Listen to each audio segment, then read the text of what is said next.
नमस्कार, मैं विष्णु शर्मा आप सभी का आपके ही अपने चैनल विष्णु एडीपी में हार्दिक स्वागत करता हूं। आज मैं लेकर आया हूं एक मोरल स्टोरी। बहुत ही छोटी है लेकिन बहुत ही अच्छी है। यहाँ पे आप देख सकते हैं 3 लोग हैं और यहाँ पे 3 पॉट्स हैं। पॉट्स होते हैं घड़े, और तीनों घड़े में कुछ ना कुछ भरे हुए हैं। क्या भरे हैं, उसका मीनिंग क्या है, आपको जल्दी पता चल जाएगा। स्टोरी छोटी है लेकिन अच्छे से समझाऊंगा। और चलिए स्टार्ट करते हैं। सबसे पहले कर देंगे वीडियो को लाइक। द 3 पॉट्स यानी 3 घड़े। पहला लाइन देखते हैं। वंस यानी एक बार, a rich landowner. Landowner यानी देखिए, लैंड यानी होता है ज़मीन, ऑनर यानी होता है उसका मालिक।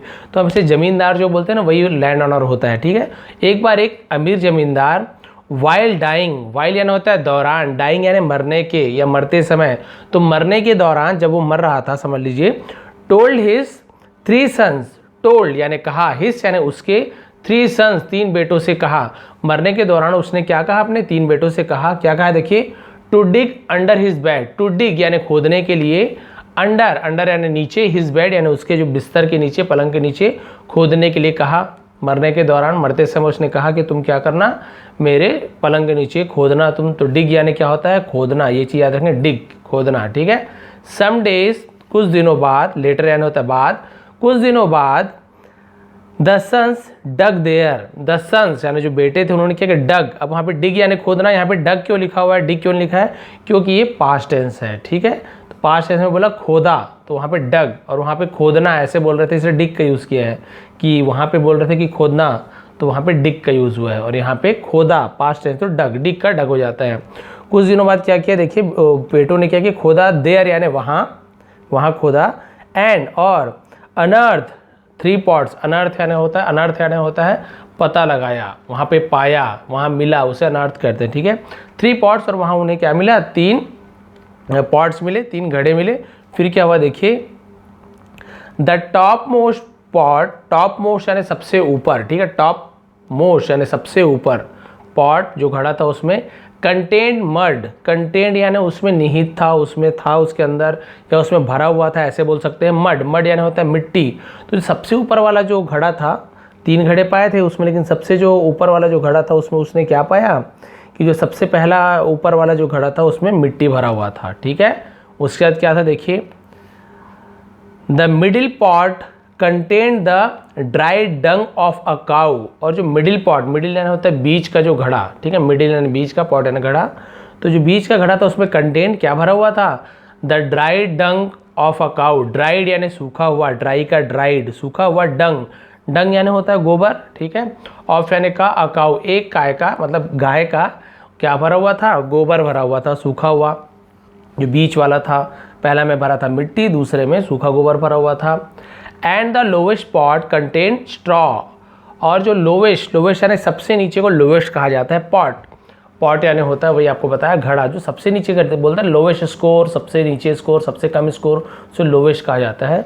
तो जो लोवेस्ट पॉट था, सबसे नीचा जो पॉट था, घड़ा था, उसमें स्ट्रॉ भरा हुआ था। तो स्ट्रॉ यानी पाइप भी होता है, और स्ट्रॉ यानी जो, जैसे जो हमारे तब तो पैरा बोलते हैं, जो गाय को चारा खिलाते हैं उसे पैरा कहा जाता है। लंबा लंबा जो धान की जो सूखी सूखी वो होती है ना, उसका यहाँ पे जो पौधे होते हैं जब सूख जाते हैं धान कटाई के बाद, तो जो बचता है पाइप जैसे लंबा लंबा, उसे स्ट्रॉ कहते हैं। ठीक है। तो आप लोग जो भी बोलते हो, चारा बोलते हो, हमारे तरफ इधर पैरा बोलते हैं हम लोग। तो वो क्या हुआ था, वहाँ पे जो गोल्डन कलर का होता है, सुनहरा कलर का, वैसी वहाँ पे स्ट्रॉ थे, पैरा थे मेरे लैंग्वेज में, और आप लोग चारा बोल सकते हो। तो समझ आ गया। पहले में मिट्टी, दूसरे में गाय का गोबर था, और तीसरा में वो जो आपका चारा भरा हुआ था। Below the spot. अब बिलो यानी उसके नीचे, बिलो यानी उसके भी नीचे, 3 पॉट तो हो गए, लेकिन उसके भी नीचे क्या था देखिए, बिलो द स्पॉट, और उस पॉट के नीचे was a silver coin. Was यानी था, अ यानी एक, सिल्वर कॉइन एक चांदी का सिक्का था, अ सिल्वर कॉइन एक चांदी का सिक्का था। 3 घड़ा, और उसके सबसे नीचे वाले घड़े के नीचे भी एक सिल्वर कॉइन था। अब सोचिए भाई ऐसे क्यों उन्होंने कहा था, क्या था, अभी आपको पता चलेगा। What did our father wish to convey? What did क्या था, our father हमारे पिता की, wish यानी इच्छा, convey to convey यानी आगे बढ़ाना, प्रेषित करना, बताना का, इस प्रकार से। यानी ये यही बोल रहे कि हमारे पिता की इच्छा क्या थी, वो क्या बताना चाहते थे, पिता की इच्छा क्या थी, वो क्या बताना चाहते थे। उन बच्चों को समझ ही नहीं आ रहा था। मटके में ये सब भरा हुआ है भाई, हमको लगा अच्छा धन दौलत भरा हुआ, यहाँ तो केवल एक चांदी का सिक्का है सबसे नीचे, तो उन्हें समझ नहीं आता। फिर क्या हुआ देखिए, आज द ओल्डेस्ट ब्रदर तो सबसे जो बड़ा बेटा था, ओल्डेस्ट सन है, सबसे बड़ा, ठीक है, सबसे बड़े भाई को पूछा, but none could find an explanation, ठीक है, बट नन यानी कोई भी नहीं, कुड यानी सका, फाइंड यानी खोज सका, एन एक्सप्लेनेशन यानी होता है उसका मतलब जवाब समझ लीजिए, उसकी व्याख्या, उसे हम एक्सप्लेनेशन बोलते हैं।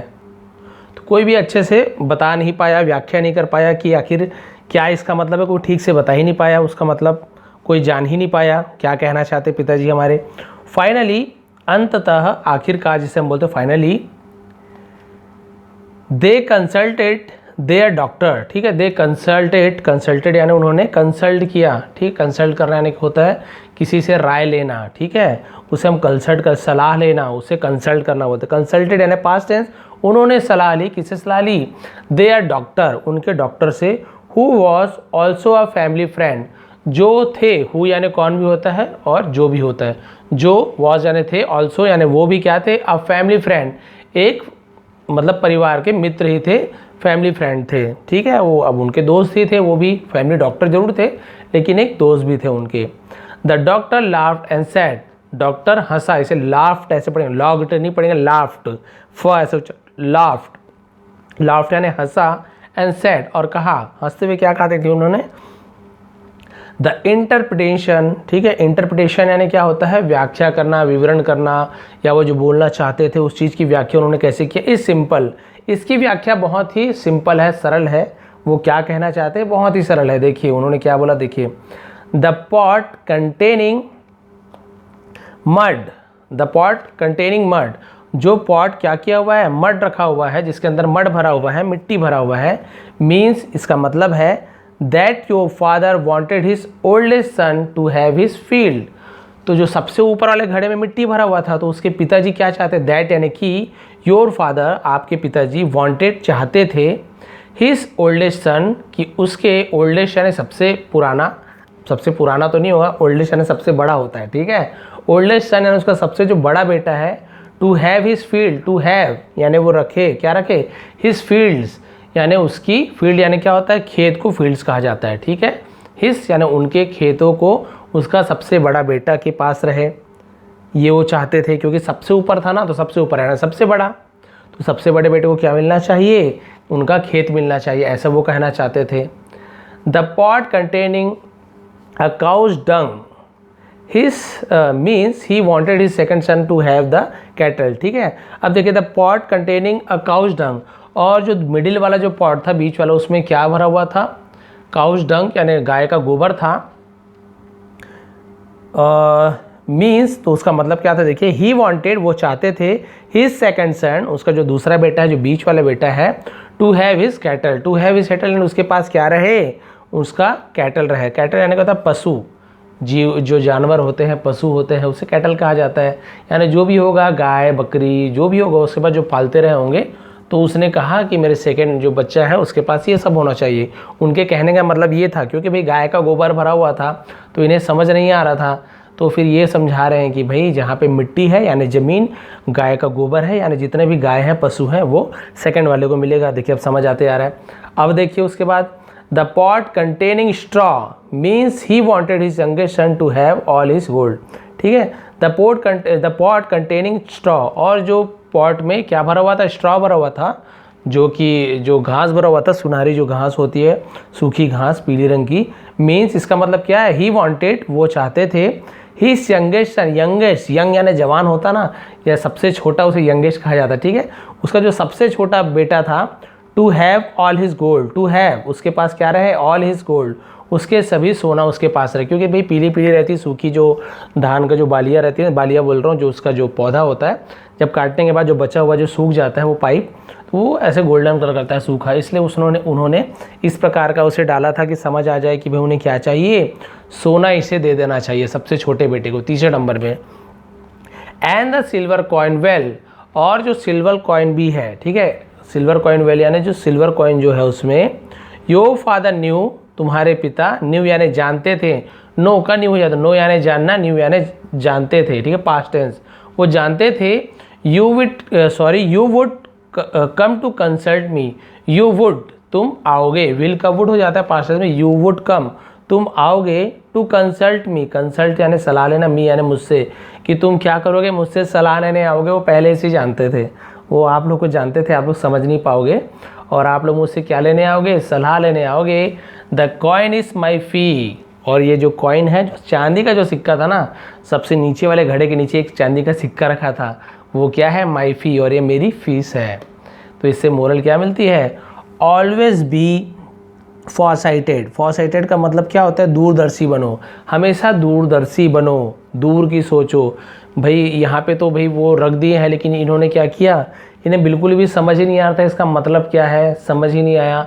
तो इससे हमें ये शिक्षा मिलती है कि हमें दूरदर्शी बनना चाहिए, इसका कोई ना कोई तो मीनिंग होगा। और ये लोग बिल्कुल भी उस चीज़ को तीनों ही नहीं समझ पाए।